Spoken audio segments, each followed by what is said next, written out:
What are all these people doing here at the Cuyahoga County Fairgrounds? They're here to celebrate that rare breed of TV personality, Ghoulardi. It's Ghoulardi Fest. Ron Garstick, coordinator of Ghoulardi Fest, told us how it came together. Okay, what we're doing here is putting on a Ghoulardi Fest and Magic Wixie Weekend.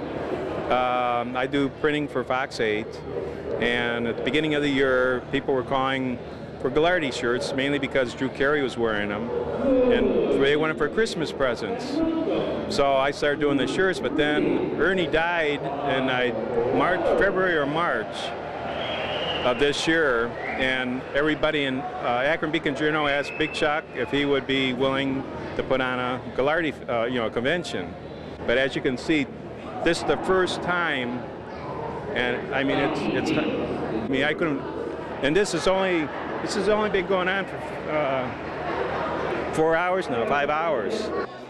Danny Sanders of MJI remembers Ghoulardi and his antics. Well, the great thing about Ghoulardi, all kidding aside, is that Ernie Anderson, who played Ghoulardi, was really one of the few people on the air in those days that was brutally honest about what he was doing. Everybody else on television, for the most part, with the exception of maybe Ernie Kovacs and a handful of others, all said, boy, isn't this a great movie, and it's a wonderful show, and these are the best people we've ever had.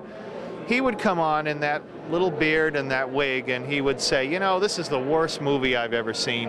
And this television station's the cheapest place in the world, and this desk I've got, and it was unheard of at the time. Nobody was ever that honest. Today, that's the entire business is based on people putting down who they work for, but in those days it was not done. Big Chuck and Little John, who currently hold the Ghoulardi mantle, explain the durability of their show. Well, it's just we've endured, and you know, we changed over the years. We actually changed and adapted with the times. You know, times change a little bit, we change a little bit. Big Chuck talked about his former co-host, Houlihan. I really didn't know if we could do it, because when Hooli left, there was only one other person I ever thought could do it, and it would be John. Hooli was a real professional, and I was sort of the guy from off the street.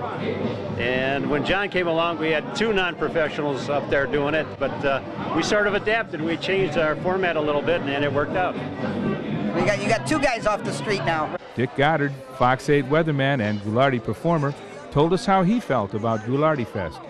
I hadn't seen Houlihan in a long time, and actually Houlihan has gray hair, unlike the rest of us. But yeah, Mariano Pachetti, hadn't seen him in about 20 years. Russ Cormier, Big Stosh, who played basketball with us, I hadn't seen him for about 20, so it's a reunion. Dick also gave us some insight on Ghoulardi himself. Yeah, well, Ghoulardi was a certified nut, which is great. I love the nuts of the world. That's what makes things happen. But Ernie was a wonderful man. He loved animals, by the way. He had some German Shepherds, and we had a lot of fun. And finally, Big Chuck told us how he feels Ernie Anderson would have felt about Ghoulardi Fest.